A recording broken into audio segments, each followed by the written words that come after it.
बताने वाले हैं आपको। जैसे कि क्या होता है ना, अगर अपन ने सॉफ्टवेयर लगा दिया और अपन ने बारकोडिंग चालू कर दी, किराना में, कपड़े में या जूते में, जहाँ पे भी जहाँ पे बारकोड लगता है, तो ये बारकोड रिलेटेड प्रिंटर है, वीडियो है। तो अब ऐसे कि बारकोड प्रिंट होता कैसे है, मतलब कि तो सबसे पहले जैसे अपन ने परचेज करते हैं, या एंटर कर दिया, लेजर बनाना मैंने सिखाया हुआ है, कमल, बिल नंबर डाला, एंटर किया, एंटर किया, एंटर किया, एंटर किया, एंटर किया। ये वस्तु पहले से बनी हुई है।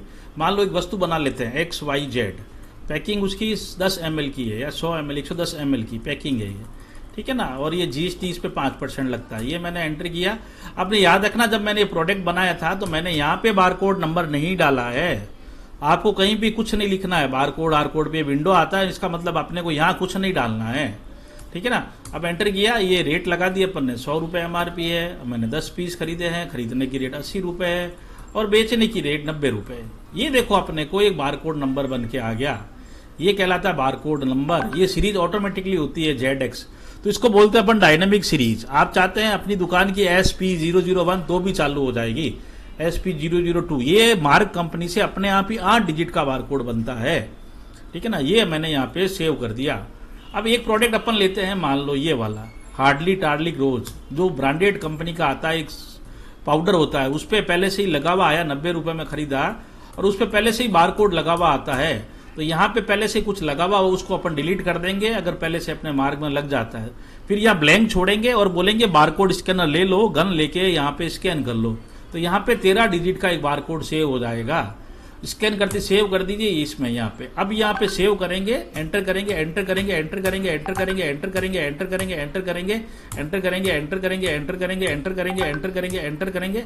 ये विंडो खुला, एंटर एंटर एंटर। आपको एंटर नहीं करना है तो अनडिसेबल विंडो को एस्केप कर दीजिए। एस्केप कर दिया। अब ये बटन आ गया, देखो ध्यान से देखिए, ये बारकोड का बटन है यहाँ पे। ये बारकोड प्रिंट करने के लिए परचेज बिल चढ़ाया तब बारकोड निकाल रहा हूँ, जब स्टॉक चढ़ाया तब बारकोड, कपड़ा हो या किराना हो या कोई और बिजनेस जूते का। यहाँ बारकोड पे क्लिक किया, ये फॉर्मेट आ गया अपने पास। क्या साइज का स्टिकर है, 38x15 है, 38x25 है, जो भी है अपने पास। तो जो साइज का फॉर्मेट होगा वो अपन यहाँ पे डाल लेंगे। मान लो अपन ने एंटर किया, एंटर किया, एंटर किया, एंटर किया, एंटर किया। ये देखो अभी तो 2 आइटम डाले थे, स्टिकर एक का ही प्रिंट होगा। क्यों? अपन ने 8 डिजिट के बारकोड को प्रिंट करा रखा। 13 डिजिट वाला कंपनी का बारकोड है, पहले से लगा हुआ है, आपको नहीं लगाना है। इसमें ऑटोमेटिकली 10 पीस डाले हुए थे, 10 ही प्रिंट होंगे। स्टॉक में 10 चढ़ाए 10 ही होंगे। आपको कम निकालने हैं तो आप एंटर करेंगे और हाथ से लिख सकते हैं 2। आपको 1 निकालना तो हाथ से लिख सकते हैं। बाकी जब पर्चे चढ़ाएंगे जितना आएगा उतना। और फिर यहाँ पे क्या दबाना है, ऑल्ट के साथ P। शॉर्टकट देखो नीचे लिखा हुआ ऑल्ट के साथ P, या डायरेक्ट बटन दबाना तो F10 प्रेस किया तो ये 10 स्टिकर बाहर निकाल देगा प्रिंटर से। प्रिंट से प्रिंट निकल जाते तो ठीक है, नहीं निकलता तो प्रिंटर को आप चेक करें। मतलब कि एक तो ये हो गया, परचेज बिल से अपन बारकोड निकालते हैं। अब मान लो अपन ने स्टिकर निकाल दिए, लड़के को दे दिए, मान लो फिर स्टिकर खो गए, गलत निकाल दिए, या फिर अपन को वापस निकालने उसी आइटम के कुछ स्टिकर बिना स्टॉक आए हुए।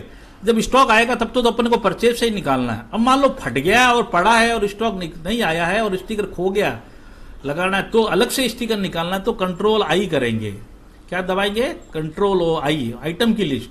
और जिसका निकालना है, जैसे XYZ का निकालना, XYZ पे क्लिक करेंगे, ठीक है ना। तो ये आ गया, देखो XYZ। अब इस पे देखो, ध्यान से देखो, यहाँ पे नीचे शॉर्टकट लगा हुआ दिख रहा है आपको, यहाँ लिखा हुआ प्लस लेबल, प्लस लेबल। तो कीबोर्ड से प्लस दबाना है, प्लस दबाते ही लेबल आ गया और बारकोड। अपने को जाना किस पे? बारकोड पे। बारकोड पे एंटर किया, एंटर एंटर, ये विंडो आ गया बारकोड प्रिंटिंग। और देखो बाई डिफॉल्ट 10 आ गया। अभी देखो तो 10 स्टॉक, जितना स्टॉक डला हुआ होगा, जैसे कि स्टॉक आपका 1000 डला हुआ तो 1000 आएगा। पर ध्यान रखना, आप प्रिंट देने से पहले अगर आपने 1000 दे दिया तो स्टिकर प्रिंटर प्रिंट करके ही छोड़ेगा। बीच में डिलीट कर देंगे, कुछ भी कर दे, प्रिंट नहीं रुकेगा नहीं। तो कमांड को फायर करने से पहले ध्यान से देख ले यहाँ पे कितने स्टिकर निकालने हैं।